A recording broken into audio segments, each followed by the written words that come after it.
نماز جنازہ فرض کفایہ ہے۔ جنازے کی نماز پڑھنے کے ٹائم مستحب یہ ہے کہ 3 صفیں بنائی جائیں۔ اللہ کے پیارے نبی فرماتے ہیں، ترمذی کی 1028، ابو داؤد کی 3166 اور ابن ماجہ کی 1490 نمبر کی حسن درجے کی روایت ہے۔ آپ نے فرمایا، ما من میت یموت فیصلی علیہ ثلاثۃ صفوف، جس میت کے اوپر 3 صفیں نماز پڑھیں مسلمانوں کی، الا اوجب، تو اس میت کے اوپر جنت واجب ہو جاتی ہے۔ نماز جنازہ کا طریقہ کیا ہے؟ نماز جنازہ میں 4 تکبیریں کہی جائیں گی، اللہ اکبر کہہ کر کے نیت باندھیں گے اور اس کے بعد 3 بار اور اللہ اکبر کہیں گے۔ یہ 4 تکبیریں کیوں ہیں؟ اس کی دلیل کیا ہے؟ صحیح بخاری کی 1235 نمبر کی اور صحیح مسلم کی 951 نمبر کی حدیث ہے۔ حضرت ابو ہریرہ رضی اللہ تعالیٰ عنہ کہتے ہیں کہ اللہ کے رسول صلی اللہ علیہ وسلم کو جب نجاشی کے انتقال کی خبر ملی تو آپ نے صحابہ کو ان کی موت کی خبر دی اور آپ مصلی کی طرف نکلے جہاں آپ جنازے کی نماز پڑھاتے تھے۔ فصف بہم، آپ نے صحابہ کی صف لگائی، وکبر اربعا، اور 4 آپ نے تکبیروں کے ساتھ جنازے کی نماز پڑھی۔ پہلی تکبیر کے بعد اللہ اکبر کہہ کر کے ہاتھ باندھیں گے، پہلی تکبیر کے بعد سورہ فاتحہ پڑھیں گے اور ساتھ میں کوئی سورت اگر ملانا چاہیں تو ملا سکتے ہیں۔ دعائے ثنا کا ثبوت نماز جنازہ میں نہیں ملتا ہے۔ حضرت طلحہ ابن عبیداللہ بن عوف کہتے ہیں کہ میں نے عبداللہ ابن عباس کے پیچھے جنازے کی نماز پڑھی، فقرأ بفاتحۃ الکتاب، انہوں نے سورہ فاتحہ پڑھی، وسورۃ، اور ساتھ میں کوئی ایک سورت اور پڑھی، وجہر، اور زور سے پڑھی، حتی اسمعنا، یہاں تک کہ ہمیں سنائی دیا۔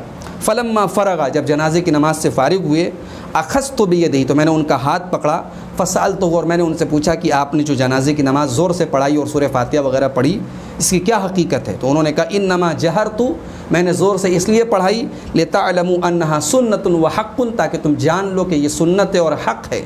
اس سے معلوم ہوا کہ جنازے کی نماز جہری بھی پڑھی جا سکتی ہے اور سورہ فاتحہ جنازے کی نماز میں پڑھی جائے گی، یہ دونوں باتیں اس حدیث سے معلوم ہوئی۔ یہ سنن نسائی کی 1987 نمبر کی حدیث ہے اور یہ حدیث صحیح بخاری کے اندر بھی موجود ہے 1335 نمبر کے تحت، ابو داؤد کے اندر بھی ہے، ترمذی کے اندر بھی ہے، ابن ماجہ کے اندر بھی ہے۔ لیکن عام طور سے اللہ کے رسول صلی اللہ علیہ وسلم کی سنت ہے کہ جنازے کی نماز سری پڑھائیے، آہستہ پڑھائیے۔ کبھی کبھار تعلیم کے لیے لوگوں کو دعا وغیرہ یاد ہو جائے یا مسئلہ معلوم ہو جائے کہ سورہ فاتحہ بھی پڑھی جائے، اس مقصد کے تحت جہری پڑھی جا سکتی ہے، لیکن عمومی سنت آپ صلی اللہ علیہ وسلم کی یہ ہے کہ سری پڑھی جائے۔ حضرت ابو امامہ کہتے ہیں کہ السنۃ فی الصلاۃ علی الجنازہ، جنازہ کی نماز میں سنت یہ ہے، ان یقرأ فی التکبیرۃ الاولی بام القرآن مخافۃ، کہ پہلی تکبیر کے بعد سورہ فاتحہ پڑھے اور آہستہ پڑھے، ثم یکبر ثلاثا، پھر 3 تکبیر اور کہیں، والتسلیم عند الآخرہ، اور آخری تکبیر کے بعد سلام پھیرا جائے۔ یہ سنن نسائی کی 198 نمبر کی 1989 نمبر کی صحیح روایت ہے۔ تو پہلی تکبیر کے بعد سورہ فاتحہ پڑھیں گے، ساتھ میں کوئی اور سورت اگر ملانا چاہیں ملا دیں، ضروری سورہ فاتحہ ہے، سورہ فاتحہ کے ساتھ کوئی اور سورہ ملا لیں تو بہتر ہے، نہیں ملائیں گے تو بھی کوئی حرج کی بات نہیں ہے۔ دوسری تکبیر کے بعد درود شریف پڑھیں گے۔ حضرت ابو امامہ کہتے ہیں کہ دوسری تکبیر کے بعد اللہ کے رسول کی سنت ہے کہ درود شریف پڑھا جائے۔ سنن بیہقی کی جلد نمبر 4 صفحہ نمبر 39 پر یہ روایت موجود ہے اور صحیح روایت ہے۔ پھر اس کے بعد تیسری تکبیر، تیسری بار اللہ اکبر کہیں گے، اس کے بعد جنازے کی نماز کی جو دعائیں ہیں وہ دعائیں پڑھیں گے۔ اللہ کے نبی صلی اللہ علیہ وسلم فرمایا، ابو داؤد کی 3199 نمبر کی حدیث سے آپ نے فرمایا، اذا صلیتم علی المیت، جب تم میت کے اوپر جنازے کی نماز پڑھو، فاخلصوا لہ الدعاء، تو اس کے لیے خالص دل کے ساتھ خالص دعا کرو۔ اب جنازے کی نماز میں کون کون سی دعائیں ہم پڑھ سکتے ہیں؟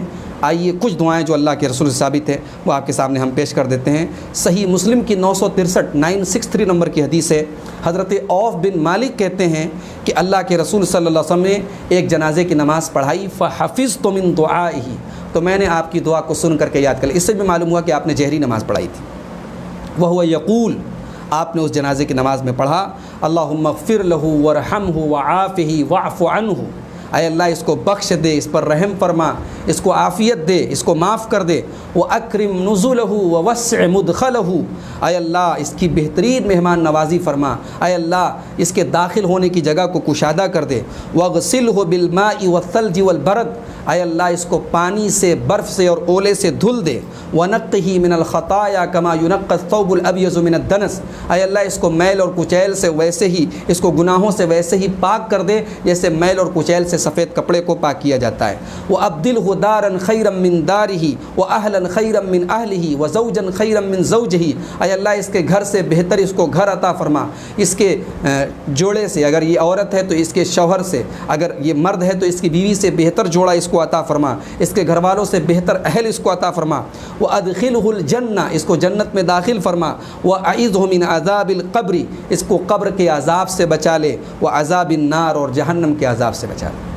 میں دعا ایک بار ریپیٹ کر دیتا ہوں، اللہم اغفر لہ وارحمہ وعافہ واعف عنہ واکرم نزلہ ووسع مدخلہ واغسلہ بالماء والثلج والبرد ونقہ من الخطایا کما ینقى الثوب الابیض من الدنس وأبدله دارا خيرا من داره وأهلا خيرا من أهله وزوجا خيرا من زوجه وأدخله الجنة وأعيذه من عذاب القبر وعذاب النار۔ حضرت عوف بن ابن مالک کہتے ہیں اتنی بہترین دعا اللہ کے رسول نے یہ پڑھی جنازے پر کہ میں نے تمنا کی ان اکون ذالک المیت، کہ کاش وہ میرا جنازہ ہوتا، میں مرا ہوتا اور میرے لیے اللہ کے نبی ایسی دعا کرتے۔